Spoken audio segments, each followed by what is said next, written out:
Back in 6th grade, I was the kind of kid who blended in. Not invisible exactly, but neutral, like wallpaper. I wasn't loud, I wasn't a genius, and I didn't run fast enough to get picked first in gym. But I noticed things. People, mostly. The way someone tapped their pencil when they were nervous, or how a kid's smile could flicker and die if no one returned it. Maybe that's why I noticed her. Tessa Linwood. She sat 2 rows to my left, next to the window, always in the same washed-out cardigan with one sleeve unraveling at the wrist. Her hair was long and brown, but never brushed quite right, always hiding part of her face like she was apologizing for taking up space. She didn't talk much. She didn't eat. And no one really sat next to her, even though her desk was always clean. That day, it was meatball sub day. I remember because the lunchroom reeked of marinara and overcooked bread, and everyone was groaning about the smell. I was picking the onions out of mine when it happened. Our new teacher, Mrs. Templeton, had a voice like a buzzer, sharp and sudden. She didn't lower it when she said, "Tessa, your family hasn't paid for lunch. Don't touch the food." Just like that. No softness, no discretion. And the whole class looked at her like she'd just announced a crime. Tessa's hands froze on the tray. Her cheeks flushed, and I swear I saw her eyes dart to the corner of the room, like she was looking for a hole to disappear into. Then, without saying a word, she pushed the tray away and sat with her hands in her lap. Her stomach growled so loud I could hear it from 2 rows over. And that was it. No one said anything. Not the teacher. Not the kids. Everyone just went back to their food, some even giggling. But I couldn't eat after that. My sandwich tasted like cardboard.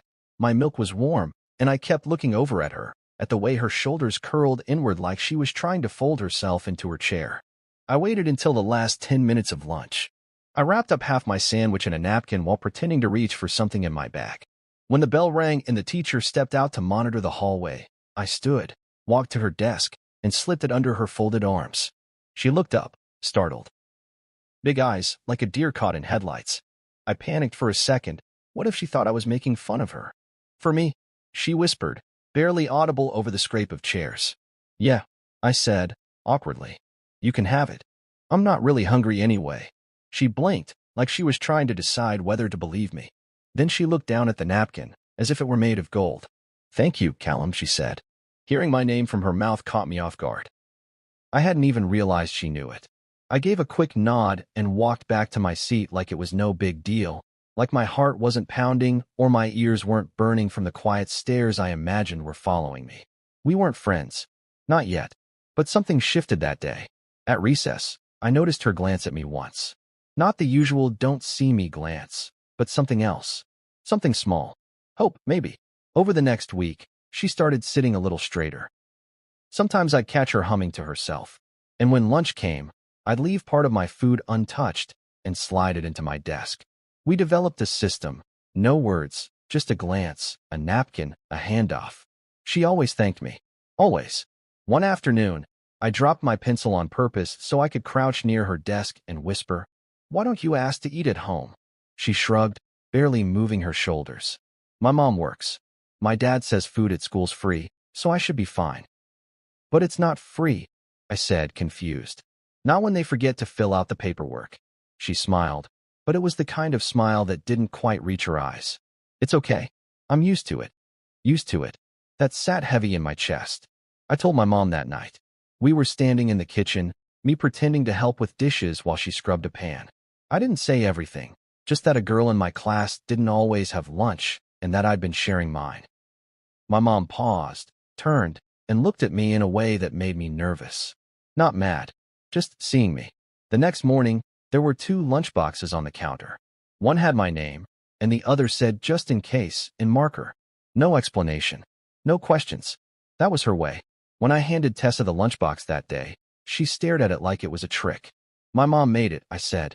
"You can give it back at the end of the day." Tessa looked at me, then at the box, and nodded slowly. She held it like it might disappear if she wasn't careful. That week, I noticed other things. Like how her shoes had holes where her big toes were trying to escape. How her backpack was a hand-me-down from another kid in our class, a boy who'd moved away 2 years earlier. And how she never asked for anything. Not once. By Friday, she was sitting next to me during free reading. We didn't talk much, just passed notes about the books we were pretending to read. I learned she liked cats, hated math, and thought the best sound in the world was a window opening on a summer night. I remember thinking that was a strange answer, until I heard it for myself later that year and thought of her immediately. One day, I told her she smiled like someone who used to cry a lot. The words slipped out before I could catch them, and I braced for her to snap, to shut down. But she just looked at me like I'd peeled back a layer she hadn't even realized was visible. She didn't deny it. She just nodded, then whispered, "I don't cry as much anymore." That was the day I realized kindness wasn't about big speeches or heroic acts. It was in the little things. A sandwich, a napkin, a moment of being seen. And for both of us, that moment changed everything. It started with coincidence. Tessa and I just happened to walk the same direction after school. We didn't plan it. We didn't even talk the first few times, just sort of drifted into step with each other after we crossed the playground and turned past the old elm tree by the bike racks. Her street branched off from mine 3 blocks down, but for those blocks, we shared space and silence. Comfortable silence, which at that age felt like a rare kind of magic. I remember one afternoon in early October, when the wind had a bite to it, and the trees had just started their slow undressing. She had her hands shoved deep into her sleeves, her threadbare cardigan barely holding off the chill. "You ever wish you could fly?" she asked suddenly. I blinked. "Like with wings?" "Yeah," she said, eyes fixed on the rustling canopy above us. "Like a bird. No ticket, no permission. Just gone." I wasn't sure how to answer that. I hadn't thought about escape much. I liked home. I liked my routine. I liked my mom's pancakes on Sundays. But Tessa said it like escape was survival. Like flying wasn't a dream, it was a necessity. "Where would you go?" I asked. She shrugged. "Somewhere with no yelling. And cats. Lots of cats." I laughed. "Why cats?" "They always land on their feet," she said, turning to me with a small grin. "Even when everything else is upside down."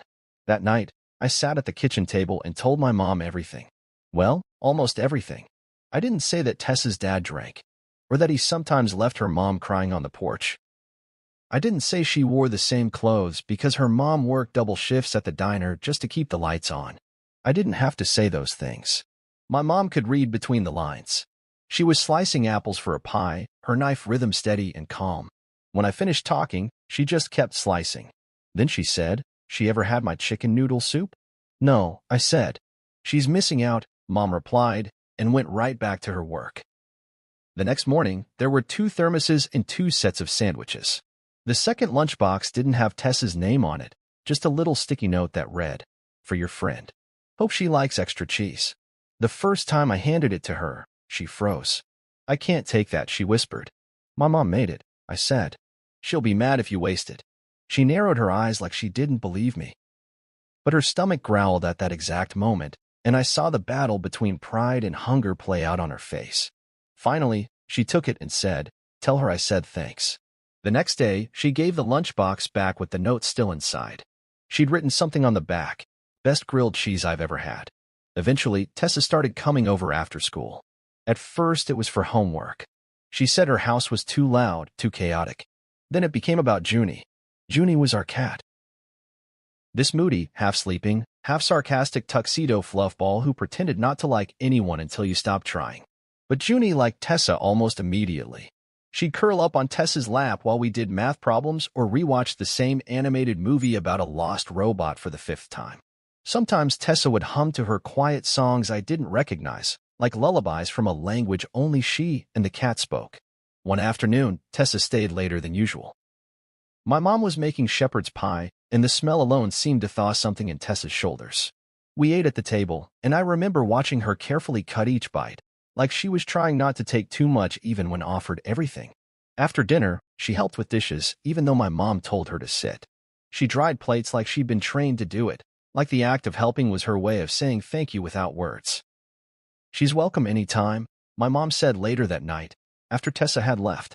"You tell her that." I nodded, but I didn't have to. Tessa already knew.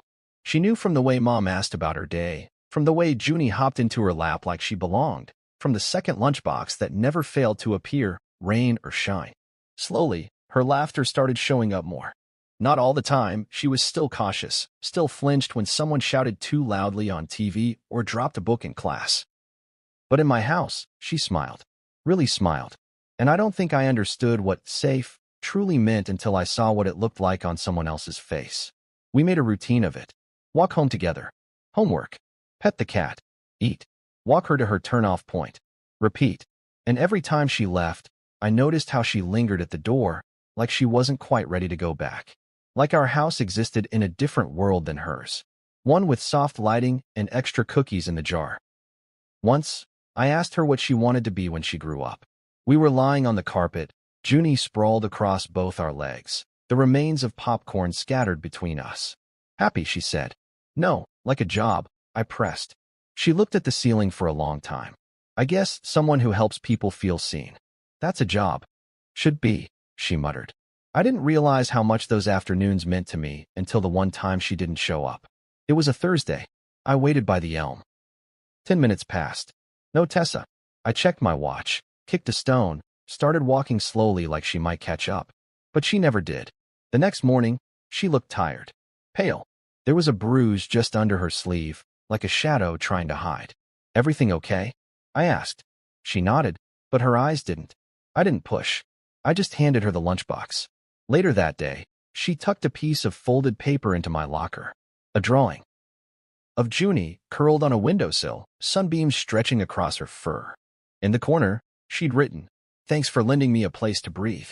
It hit me then that while I had seen her in that cafeteria, while I'd offered sandwiches and company, she'd given me something too. Purpose. Understanding. A glimpse into what it meant to matter to someone else. And maybe, even then, a part of me knew that this wasn't just friendship. That the quiet space we carved out in the mess of 6th grade would grow into something more. That she wasn't just a girl in a cardigan anymore. She was Tessa, my first real connection, my anchor, my beginning. By the time 7th grade rolled around, our names were unofficially paired. Not in the way that meant popularity or prom court nominations, far from it.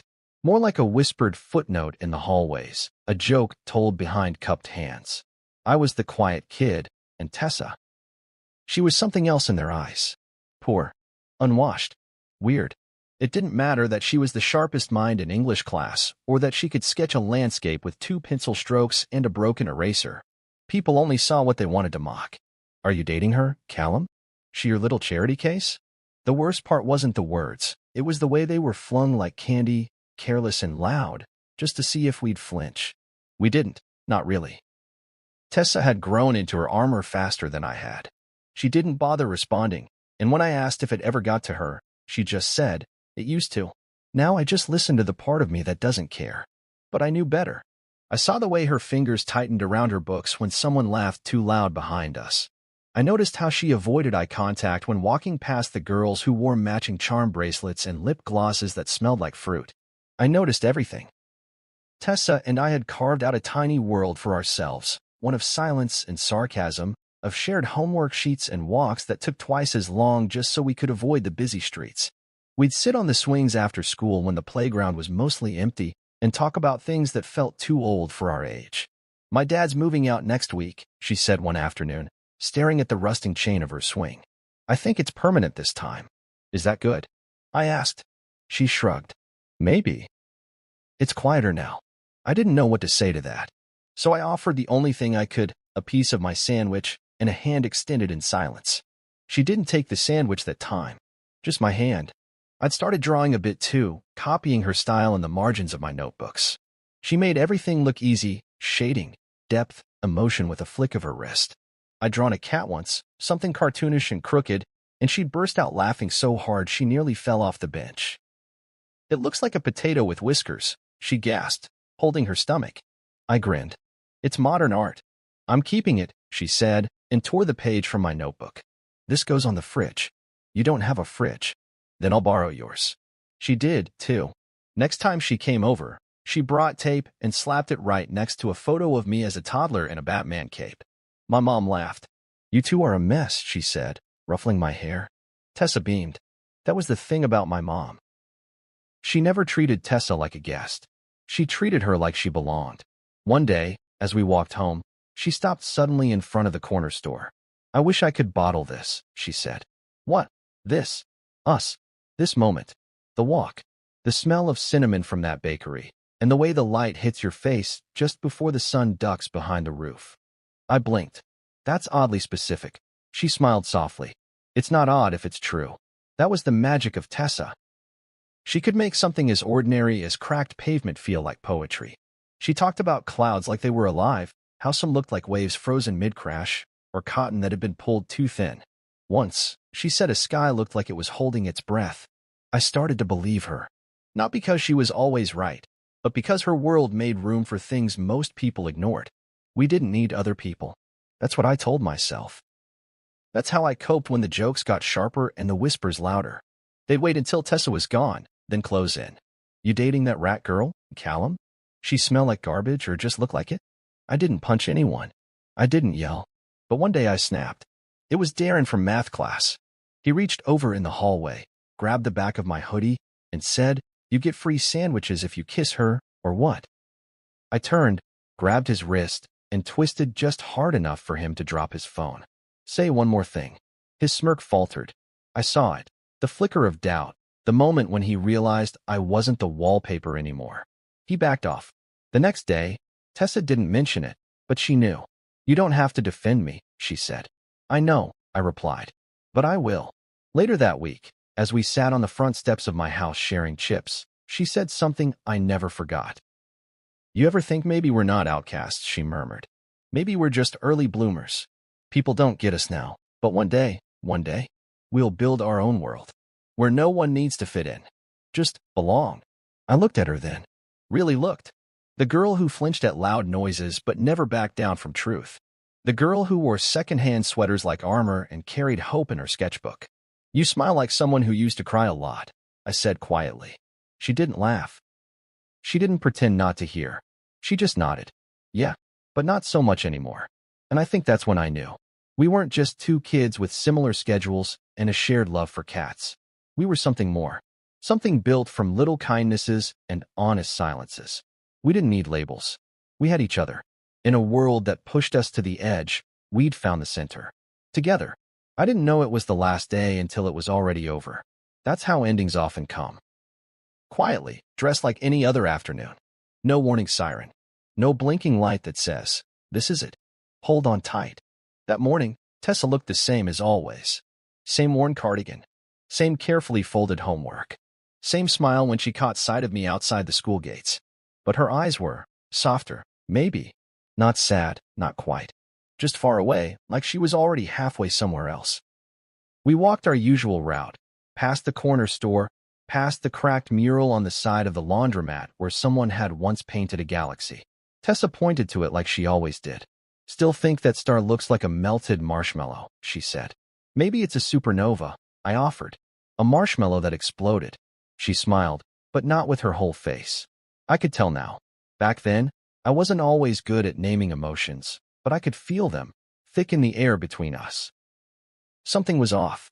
She waited until we reached the third stoplight, the one that always took too long and made us late if we didn't run across. That's where she stopped walking. "I have to tell you something," she said, staring at the red hand blinking on the crosswalk. I felt my stomach clench.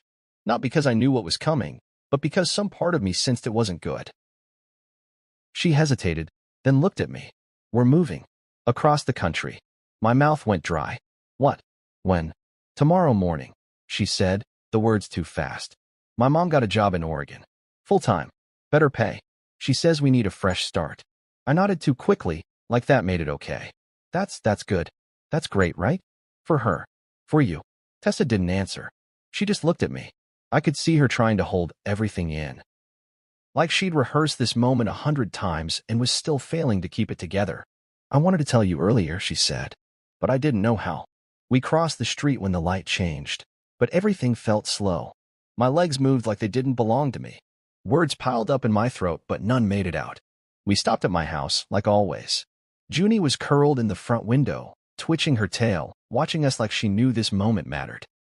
My mom opened the door, and for the first time, Tessa didn't step inside. She said, "Wait," and turned to face me, then pulled something out of her bag.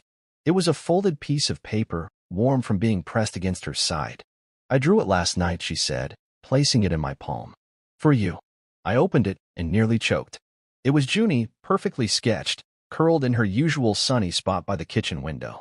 But what caught me was the writing in the corner. Thank you for seeing me.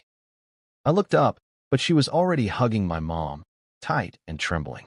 My mom's hands were firm on her back, steady. I think they were both crying, though none of them said anything about it. Tessa knelt down, gave Junie one last scratch through the screen. Bye, kitty, she whispered. Don't forget me. I couldn't speak. I just stood there with the drawing in my hand and 1,000 words trapped in my mouth. Her mom pulled up in a dusty silver sedan. She got out and walked over to my mom, quiet and composed. I wanted to say thank you, she said, for everything you've done for her. I don't think you'll ever know what it meant. I know enough, my mom replied gently. You take care of her. They hugged briefly, awkwardly, like two people who had shared a burden without ever admitting it. Then it was time. Tessa looked at me one last time. Really looked. Her eyes shimmered, and then she turned without a word and got into the car. I stood on the curb, holding that picture like it was a lifeline. And then they were gone. I didn't cry until later that night. After dinner, after homework I couldn't focus on, after brushing my teeth and pretending everything was fine. I climbed into bed and looked at the drawing again, tracing the letters with my thumb. Thank you for seeing me. That was the thing about Tessa. She never asked for much. Just to be seen. Not fixed. Not saved. Just acknowledged. And for a time, I had done that. And she had seen me too. For a while, we wrote each other. Real letters. Ink and stamps and all. The first Christmas, she sent a postcard with a drawing of a snow-covered house and wrote, "It's not home yet, but it's better." I sent back a photo of Junie in a Santa hat. The second year, she said her mom got remarried. He's quiet. Kind. Smells like fresh coffee and fixes broken furniture. I think I like him. The third year, she sent nothing.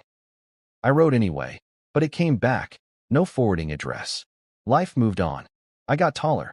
Found new friends. Lost some. Went to high school. Played it safe. I never really told anyone about Tessa. Not because I wanted to hide her, but because she felt like mine. Like our little world had been too fragile to share. I kept the drawing. Folded and refolded until the creases frayed. I kept it in a shoebox under my bed, along with other childhood scraps. A ticket stub from the first movie I saw alone, a button from a jacket I outgrew, a napkin with doodles we'd drawn together during a boring history class. Some memories fade, but not that walk, not that final glance over her shoulder, not the cat drawing in my hand or the silence that fell over our porch after the car drove away. That was the last time I saw her. At least, that's what I believed. Because some people come into your life like a gust of wind. Unexpected, unexplained. But when they leave, the air is never quite the same. 16 years had passed since that last walk with Tessa Linwood, but somehow it still lived in the back of my mind like an old photograph, faded around the edges, but never fully gone. In the time since, I'd gone from awkward teenage boy to clean-shaven corporate suit. My nameplate read, Callum Drew, Senior Sales Strategist, which sounded more impressive than it felt most days. I worked at Aldrich Systems, a place where high ceilings and hollow promises walked hand in hand, and where numbers mattered more than names. But for 6 months, I had something real. I had the Virex deal. Virex Technologies wasn't just another client, it was the client. A $500 million contract that could redefine our year, maybe the whole company. I'd nurtured the deal like it was my own child. Countless calls, pitch decks that consumed weekends, late-night follow-ups, personalized presentations. I even remembered the CFO's dog's name, Cinders. That's how deep I was in. My boss, Mr. Halvorsen, the kind of man who only smiled when watching the stock ticker rise, had stopped calling me Drew and started calling me the Golden Goose. His voice had an edge of possessiveness when he said it, as if he were the one grinding through every detail. This deal is the future, he told me one morning, slapping the conference table with a fat hand. We landed, and Aldrich Systems isn't just a name, it's a brand. I didn't let it go to my head. Not much. But I did start looking at apartments a few floors higher than my budget allowed. I started imagining stability, not the survivalist hustle my parents lived through, but real security, maybe even something close to happiness. And then came Mike. Mike was the kind of coworker who wore power ties and talked like he'd invented charisma, but he was all flash. The guy who volunteered for credit but vanished when the deadlines closed in. For some reason, Halvorsen liked him. Said he had presence. What he had was perfect teeth and a knack for attaching himself to success like a rimmer fish to a shark. Mike had been assisting on the Virex deal. By which I mean, occasionally nodding during presentations and sending half-hearted follow-up emails riddled with typos. I kept him in the loop because office politics demanded it. Big mistake. The final meeting with Virex was supposed to be the seal, the handshake, the champagne. I'd confirmed the date twice with the lead procurement manager, had it inked on my calendar, and copied Mike just so he could forward snacks or do whatever he claimed to contribute. The day arrived. I showed up in a Navy suit, pitch ready, materials rehearsed down to the breath. The boardroom was empty. 10 minutes passed. Then 20. I called Virex. The voice on the other end was cold. Mr. Drew, our team waited for you yesterday. When no one showed, we assumed the meeting wasn't a priority.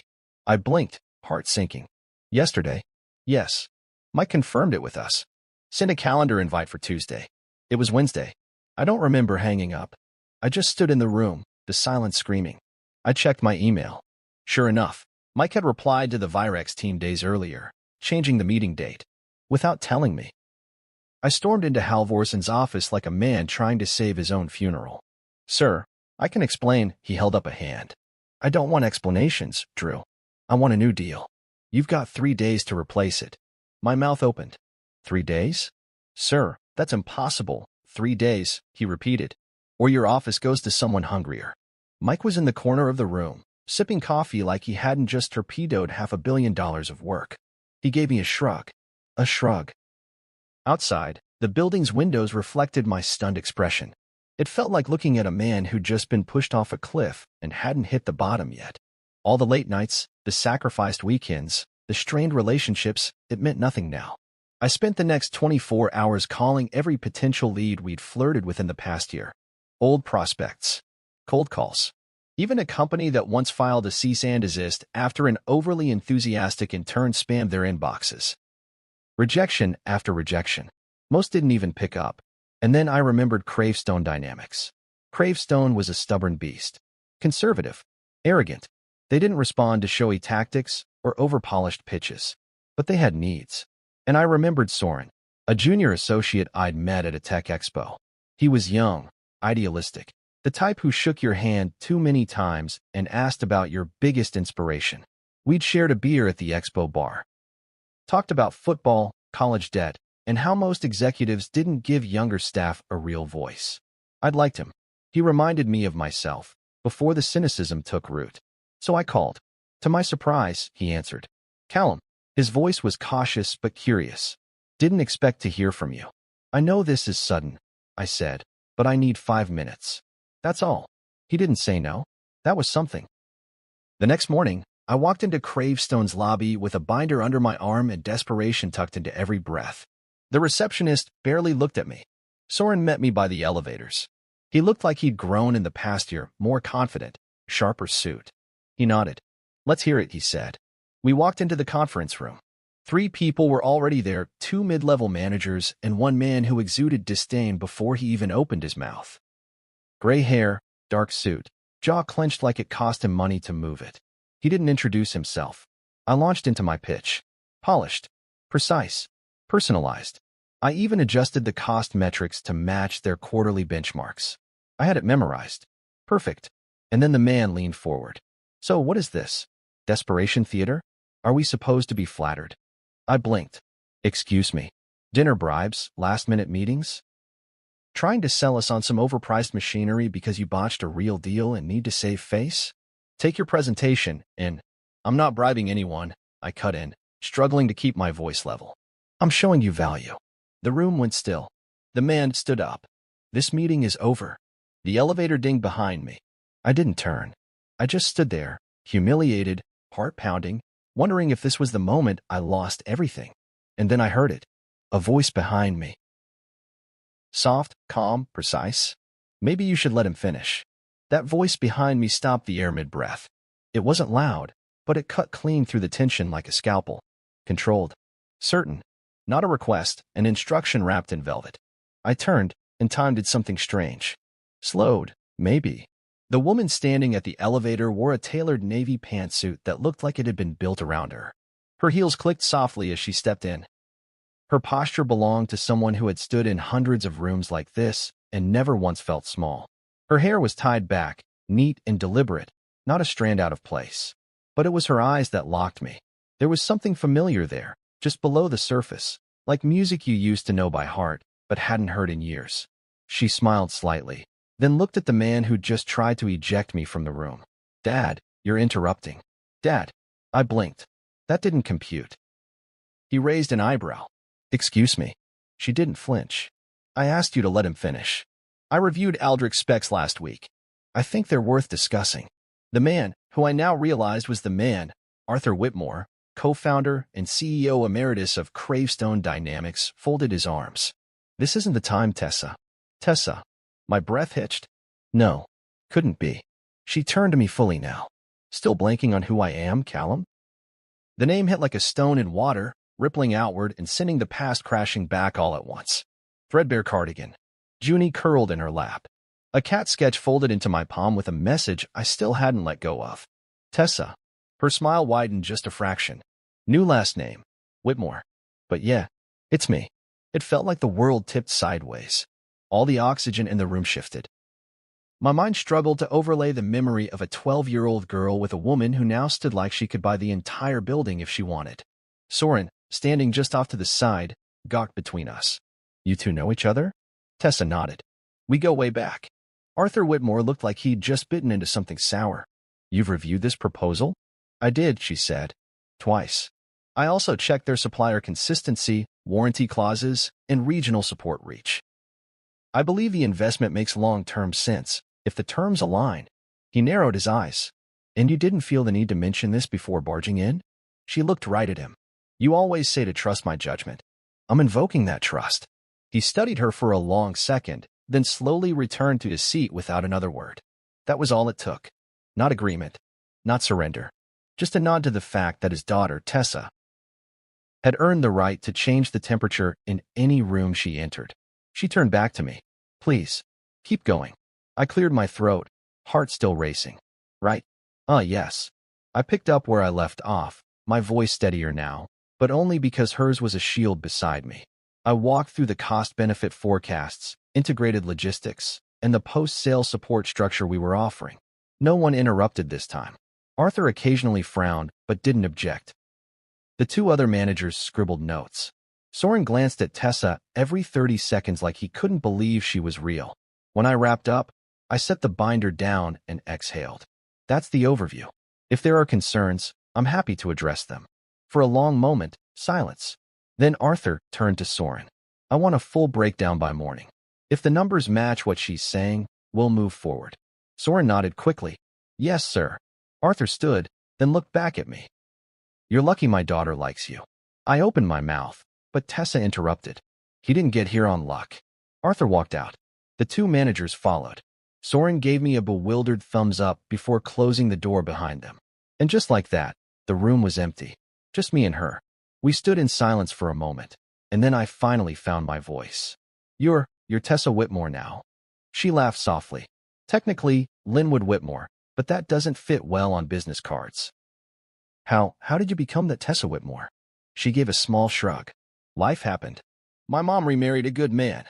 Moved us to Portland. He owned a company. I started helping out during college. Interned. Shadowed him. Then ran some operations. Eventually took over strategic growth.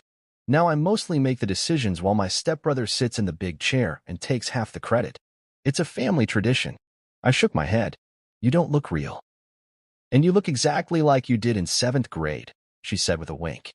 "Just taller, and slightly less terrified of human interaction." I smiled, a little dazed. "I can't believe it. I thought I'd never see you again." "Well, I saw your name in the proposal packet and hoped it was you," she said. Then Soren mentioned a Callum from Aldrich was coming to pitch, and I figured, maybe fate is good timing. I sat down slowly, feeling the weight of the past 16 years pressing against the moment. "Do you remember?" She held up a finger. "The napkin sandwich. The cat drawing. Your mom's grilled cheese. Junie. I remember all of it." That surprised me. I'd carried those moments like they were only mine. "I never forgot," she said, as if reading my thoughts. "You were the first person who looked at me like I was human. Not broken. Not a burden. Just a girl who mattered." I swallowed hard. "You did matter. You still do." She looked down, smiling quietly. "Well, I figured I owed you one. Half a sandwich turned into $500 million. We both laughed at that. And then the laughter faded into a comfortable silence, one I hadn't felt in years. I'm glad you spoke up, I said. Back there, I thought I was done. My career. Everything. Not on my watch, she said. I nodded. Still believe in fate? She met my eyes, her voice soft. I do now. I sat there, still trying to make sense of what had just happened. 1 second I was preparing to walk out of Cravestone's boardroom with my career in shambles, and the next, Tessa Linwood. No, Tessa Whitmore, had turned the entire moment on its head. My childhood friend. The girl in the frayed cardigan. The girl I hadn't seen in 16 years. She wasn't just here. She was the reason I was still sitting upright, still relevant. She stepped closer, eyes glinting with that same quiet fire I remembered from our after-school walks and library corners. The difference now? She moved with certainty, not arrogance, just a calm understanding of her power. She didn't shrink anymore. She didn't hide. You're still trying to process it, aren't you? She asked, setting her portfolio down on the table as she sat across from me. I'm somewhere between awe and cardiac arrest, I said. She laughed, the sound more polished than the giggles I remembered, but still undeniably her. Well, let's start small. How have you been? There was no way to answer that in a sentence. Not after everything. The job I nearly lost. The sleepless nights trying to compensate for someone else's mistake. The gut punch of watching half a year's work vanish in seconds. And before that, the years of silence, of wondering whatever became of the girl I used to walk home from school with. I've been surviving, I finally said. Trying to matter in a company that forgets your name the second you miss a quarterly target. Tessa tilted her head slightly, studying me. You always mattered. They just didn't know how to measure it.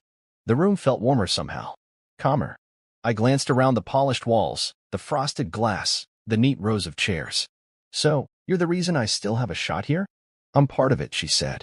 But you earned the rest. I just gave them a reason to listen. That man, Arthur Whitmore. He's your stepfather? She nodded. Married my mom when I was 14. He didn't try to be my dad. Just treated us with respect. Gave us space. And eventually, opportunity. So he's why you're here? He opened the door, she said. But I walked through it. Her voice was firm, not defensive, just clear. I got there first, which surprised even me.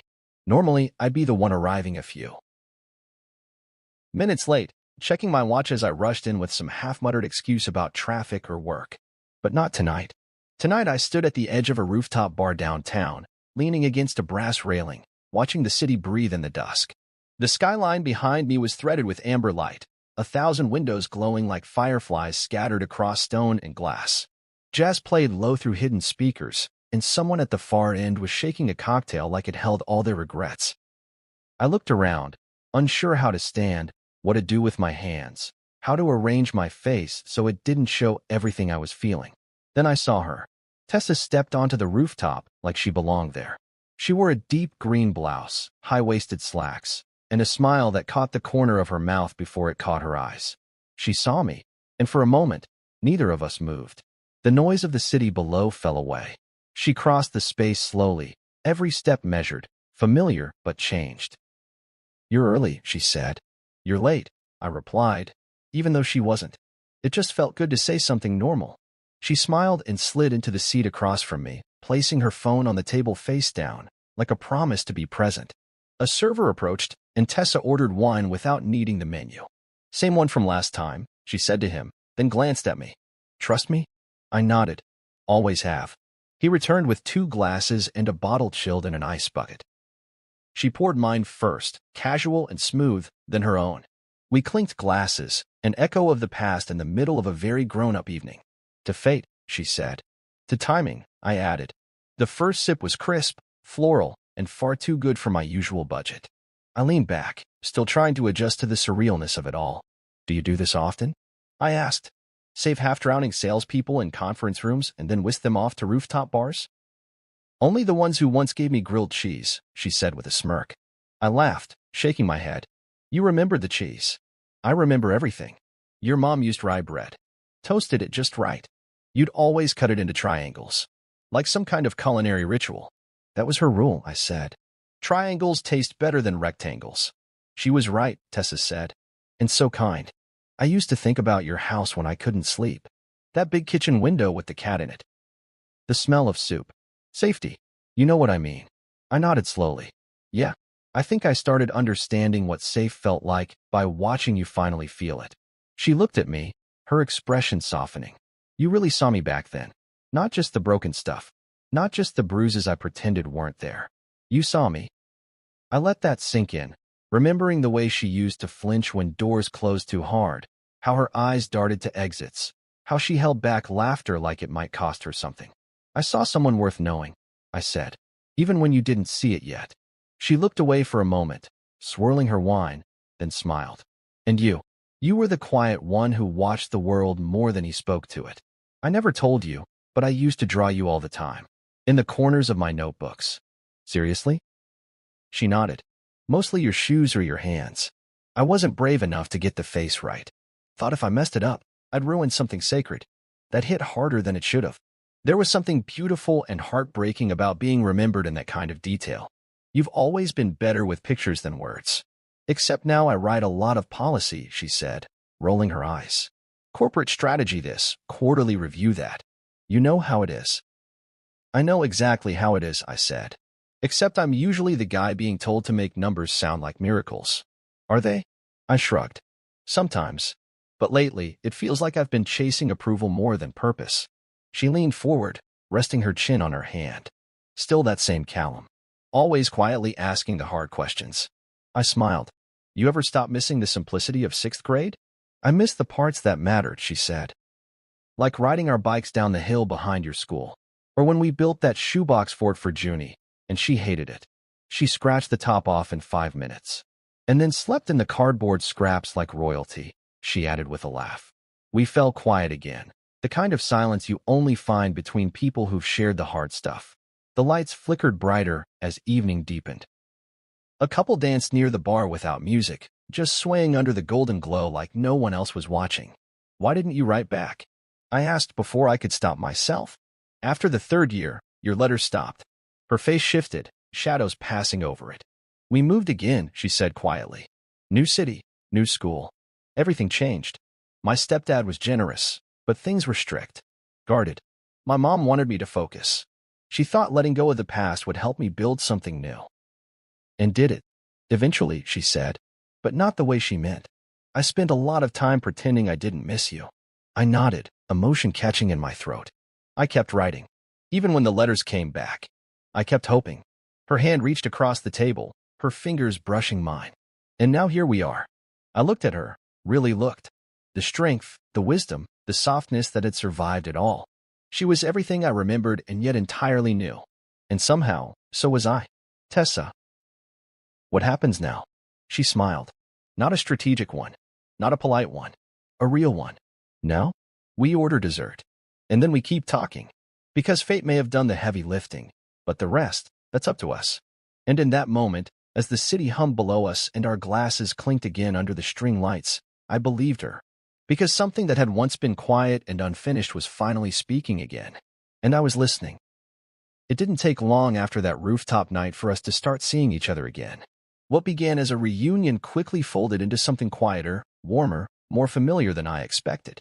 It felt like finding an old book on your shelf and realizing the story still mattered, still spoke to the parts of you no one else had touched in years. At first, we met once a week, then twice. Soon we weren't keeping track at all. There were late-night walks, brunches that stretched until dinner, and stolen evenings in her apartment watching documentaries we barely paid attention to. She kept her place neat but not cold, lots of natural wood, low lighting, soft blankets draped over the backs of chairs. Her books were stacked in piles by theme: art, equity, architecture, stray cat rescue manuals. My apartment, by comparison, looked like someone had just moved in or was about to move out. She never commented, but after the 3rd time she came over, she brought a plant. Just a little fern in a pot shaped like a cat. For the windowsill, she said. It looks lonely. It wasn't long before she met my mom again. You're taller, Mom said when she opened the door. You're exactly the same, Tessa replied, laughing as they hugged. They made grilled cheese together that night. Rye bread, sharp cheddar, butter toasted to a perfect crisp. And I watched them from across the kitchen like I was standing inside a memory. Junie was long gone, but we talked about her like she had only just slipped into the next room. My mom, ever wise, didn't ask questions. She just handed Tessa a second lunchbox at the end of the night like it was 2006 all over again. Tessa teared up. Didn't try to hide it. And neither did I. We settled into something that didn't need definition. I didn't ask if we were officially dating. I didn't need to. We moved like people who already knew the answer. Still, every now and then, I'd look at her and marvel. The same girl who used to draw clouds in the margins of her math homework now stood in boardrooms arguing equity metrics with billionaires. And she still got excited about cats. She still smiled sideways when she saw sunrises. She still traced her finger along the edge of a glass when she was thinking. I knew these things. I remembered them before I even had to relearn them. One Saturday morning, we went to a bakery tucked inside a narrow side street, one of her favorites. She loved the smell of yeast and sugar in the air, the way the counter worker already knew her order. We sat by the window, her hands wrapped around a paper cup of chai, steam curling between her fingers. She was mid-rant about a policy paper she was editing when she paused, tilted her head, and said, "You're smiling like you know something." "Maybe I do," I said. "Want to share?" "Not yet," I told her, still writing the ending. She arched a brow, but let it go. That was the morning I knew. I wanted to marry her. It wasn't a big flash of realization. It wasn't thunder or church bells. Just her, talking about hiring reform while tearing bits of her brioche and feeding them to the sparrows outside, and me realizing I wanted to sit across from her for the rest of my life, through every policy and pastry and perfectly ordinary day. It took me a month to plan. The ring wasn't massive. It wasn't meant to be. A soft oval sapphire in a silver setting. Elegant. Understated. The kind of ring that whispered instead of shouted. I didn't want a grand gesture. I didn't want to fly banners or hide the ring in a champagne flute. I wanted something that was us. So I called my mom. "Do you still have the old bento box?" I asked. She laughed. "The one Tessa loved?" "Yeah. It's in the attic." "Why?" I didn't explain. Just picked it up the next day. I filled it the night before, 2 grilled cheese triangles. Just like we used to pack. Cut perfectly. Toasted in the same pan my mom used back then. I lined the box with parchment and, nestled between the sandwiches, placed the ring inside a tiny velvet pouch. We planned a picnic in the same park we used to walk through on our way home from school. It had changed, new benches, a better fence, but some of the trees were the same, old giants that had watched us grow up. We sat under one, a patch of sunlight warming the grass. "I made lunch," I said, handing her the bento box. She opened it and froze. Her eyes widened, first at the sandwiches, then at the ring. "Callum," she whispered. "I thought about what you said," I told her. About the sandwich. About being seen. About flying away and landing safely. And I thought, what if we built something permanent out of all those small, soft beginnings? She reached for the ring with shaking fingers. "Are you kidding?" "Nope. Is this real?" "As real as a cat in a cardboard castle." She laughed, but it cracked in the middle and became a sob. She threw her arms around me before I could get the question out. "Is that a yes?" I whispered into her hair. She pulled back, eyes shimmering. "Are you kidding? I've been waiting since 6th grade. We got married that spring. Same month we first met. The ceremony was simple, intimate. A garden full of soft light and low laughter. Soren gave a toast that actually made people cry. My mom walked Tessa down the aisle. Not because she had to, because she asked her to. And when I saw them, Tessa in her soft ivory dress, my mother in her navy blue, walking side by side like bookends to my whole story, I broke. Tears streamed down my face, and I didn't care who saw. Not when I'd spent a lifetime trying to find my way back to this exact moment. The officiant asked if I had anything I wanted to say. I pulled out a crumpled napkin I'd kept in my suit pocket. "I don't have vows," I said. "Not like most people. But I have this." Tessa gasped when she saw it. The napkin. The one from 6th grade. Yellowed and delicate. And inside it, though worn from time, still a note she'd written back then. "Thank you for seeing me." I held it up. "This is where we started. So this is where I begin." And that day, we did. Together. For good. The house we live in now isn't large, but it breathes like something alive. It exhales light through big windows in the morning and sighs warmth through creaky floorboards at night. There are books on nearly every surface, stacked under coffee tables, lining the walls, even tucked between throw pillows like misplaced thoughts. It smells like cinnamon most days, or garlic, or lavender, depending on what Tessa's been experimenting with. Sometimes it smells like just us, like home. I sit in the kitchen watching her move, barefoot, hair tied in a loose knot, calling for our cat Nori as she opens a can of something she promises is organic.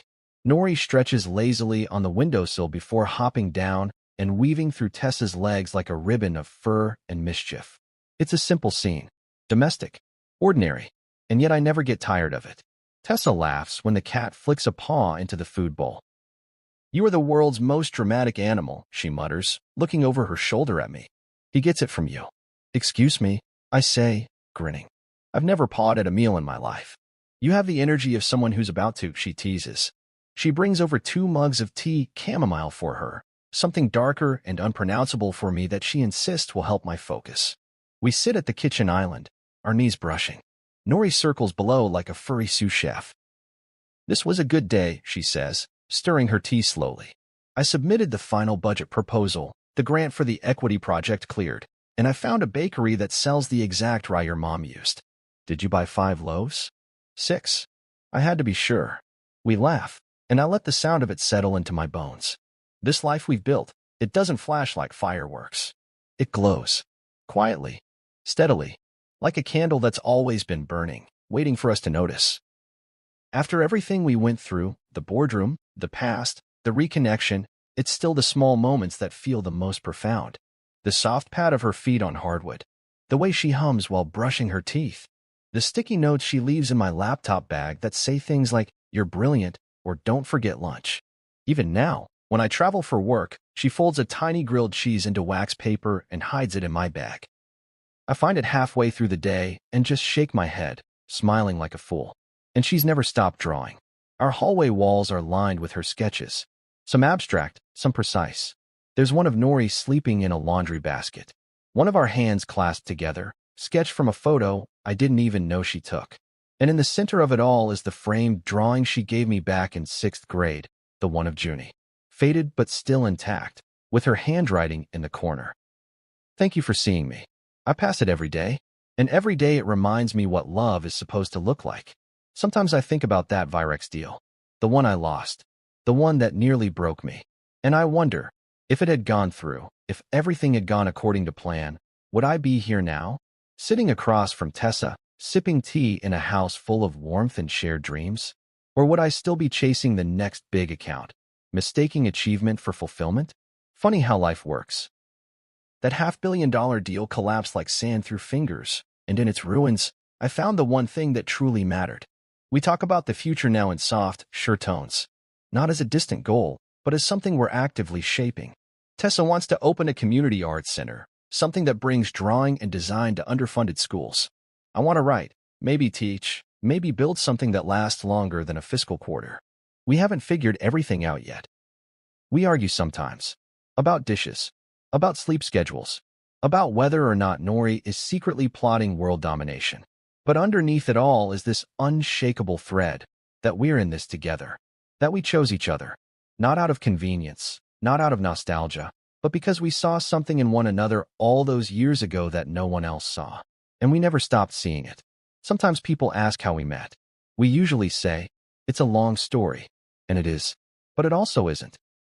Because really, it started with a sandwich and a napkin and the courage to say, "I see you." That small act? It became everything. I look at her now, tucking her knees under her, sipping her tea, eyes half closed with contentment, and I realize that I would go through every setback, every misstep, every stretch of silence just to land back here, at this kitchen island, in this home, with this woman. "Hey," I say softly. She looks up. "Yeah, I'm glad we're here." She smiles. "Me too." Then she reaches across the counter, plucks a crumb from my shirt, and tosses it in Nori's direction. Now stop getting emotional before I start crying, and we end up watching sappy movies for the rest of the night. I raise my mug. Deal. And there it is again, that glow. That quiet certainty that the life we've built, with all its imperfections and little triumphs, is exactly where we were always meant to be. Because kindness doesn't just ripple.